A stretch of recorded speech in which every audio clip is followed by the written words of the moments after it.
Hari ini hari kebebasan. Hari ini hari kesembuhan. Amin, saudara.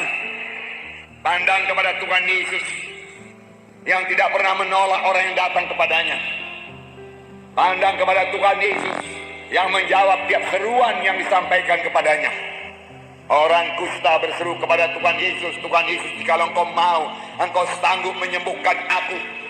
Tuhan Yesus berkata, aku mau. Tuhan Yesus berkata, dan hati Yesus tergerak oleh belas kasihan. Dia tidak suka orang yang sakit kusta. Demikian Tuhan tidak suka kita sakit. Tuhan tidak suka kita lemah. Tuhan suka kita kuat. Tuhan mau memakai tubuh kita ini menjadi alatnya. Tuhan mau memakai diri kita, tubuh kita, untuk menyampaikan kasih-Nya, untuk menyampaikan Injil-Nya, untuk menyampaikan kuasa-Nya pada jiwa-jiwa yang terhilang di luar sana. Oleh sebab itu punya pikiran yang baru pada hari ini, pikiran yang seturut dengan firman Tuhan, punya pikiran Kristus yang mengundang kuasa Tuhan, yang selalu percaya akan mujizat Tuhan, yang tidak seturut dengan cara berpikir manusia. Karena cara berpikir manusia yang lama ini adalah cara berpikir yang tidak mengundang kuasa Tuhan. Cara berpikir yang hanya bersandar pada kekuatan manusia, pikiran manusia, dan sama sekali tidak menurunkan kuasa Tuhan dan berkat Tuhan dalam hidup kita. Mari kita miliki pikiran yang baru.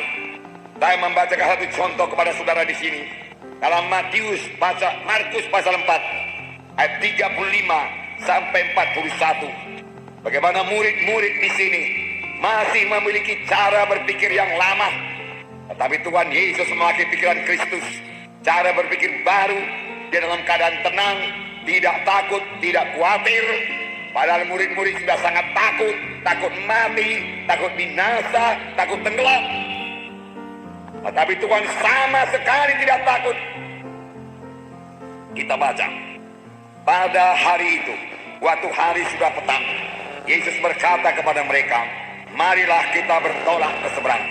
Mereka meninggalkan orang banyak itu, lalu bertolak dan membawa Yesus beserta dengan mereka dalam perahu, di mana Yesus telah duduk, dan perahu-perahu lain juga menyertai dia.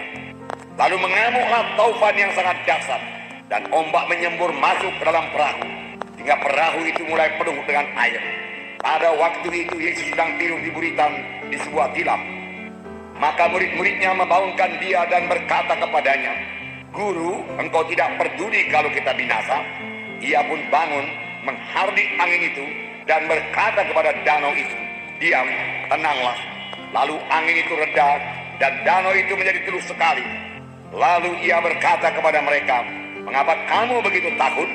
Mengapa kamu tidak percaya? Mereka menjadi sangat takut dan berkata seorang kepada yang lain, siapa gerangan orang ini hingga angin dan danau pun taat kepadanya? Perkataan Yesus berkuasa. Firman Tuhan juga berkata kepada kita, barang siapa yang berkata kepada gunung ini, beranjaklah dan tercampaklah ke dalam laut, asal tidak bimbang hatinya, tapi percaya bahwa apa yang dikatakannya itu akan jadi, maka hal itu akan terjadi kepadanya. Jadi perlu sekali kita berkata-kata dengan menang. Mengucapkan perkataan yang menang akan membawa kita kepada kemenangan. Mengucapkan perkataan yang kalah akan membawa kita kepada kekalahan.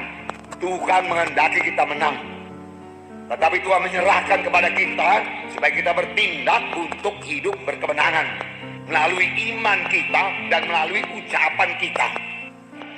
Perkataan Tuhan sangat berkuasa. Jadi seharusnya murid-murid harus percaya bahwasanya kalau Tuhan Yesus berkata pergi ke seberang, itu berarti pergi ke seberang. Sampai ke seberang, setan tidak bisa menghalangi. Walaupun datang gelombang, harusnya mesti sampai ke seberang. Tapi di sini kita melihat mereka meninggalkan orang banyak itu lalu naik perahu dengan Yesus beserta. Alangkah baiknya dalam perahu ada Yesus. Saudara butuh Yesus dalam kehidupan saudara. Mengharungi segala gelombang hidup ini perlu Yesus. Perlu bersama-sama dengan Yesus. Dan seharusnya kalau kita sudah bersama-sama dengan Yesus, jangan takut lagi. Kalau kita sudah bersama-sama dengan Yesus dan kita masih takut lagi, tanda pikiran kita masih pikiran yang lama, yang perlu dibaharui. Dan kenallah bahwasanya Yesus betul-betul dalam saudara. Karena saudara adalah rumah Roh Kudus. Amin, saudara. Roh Kudus tinggal dalam saudara, amin. Saudara tiap saat boleh bersekutu dengan Yesus. Tiap saat boleh berkata-kata dengan Tuhan Yesus. Untuk itu saudara perlu sadar akan kehadiran Tuhan Yesus selalu dalam hidup saudara. Sadari Yesus hadir dan berkata-kata dengan Yesus. Itulah dia pikiran rohani. Amin, saudara. Pikiran rohani, tindakan rohani, ucapan rohani, itu yang menurunkan kuasa Tuhan. Pikiran duniawi, pikiran lama, ucapan manusia lama, tindakan manusia lama tidak akan mengundang kuasa Tuhan, tidak akan mengundang mujizat Tuhan. Amin. Miliki pikiran yang baru dalam Kristus. Cara berpikir yang baru dalam Kristus. Miliki cara berpikir yang baru dalam Kristus. Puji Tuhan. Puji Tuhan. Oleh sebab itu Roma 12 ayat 2 berkata, saya membacakan kepada saudara. Roma 12 ayat 2. Janganlah kamu menjadi serupa dengan dunia ini, tapi berubahlah oleh pembaruan budimu, hingga kamu dapat membedakan manakah kehendak Allah, apa yang baik, yang berkenan kepada Allah, dan yang sempurna. Jangan menjadi serupa dengan dunia ini. Jangan berpikir serupa dengan pikiran dunia ini. Jangan bertindak serupa dengan tindakan dunia ini. Jangan berkata-kata serupa dengan kata-kata orang dunia ini. Ya, kalau kata-katanya baik boleh ikut. Tapi kalau kata-katanya negatif, kalau kata-katanya tidak membangunkan iman, bertentangan dengan iman, jangan ikut. Kalau kata-katanya tidak patut, jangan ikut. Kalau pikirannya tidak sesuai dengan firman Tuhan, jangan ikut. Kenallah itu, saudaraku. Baru pikiran saudara.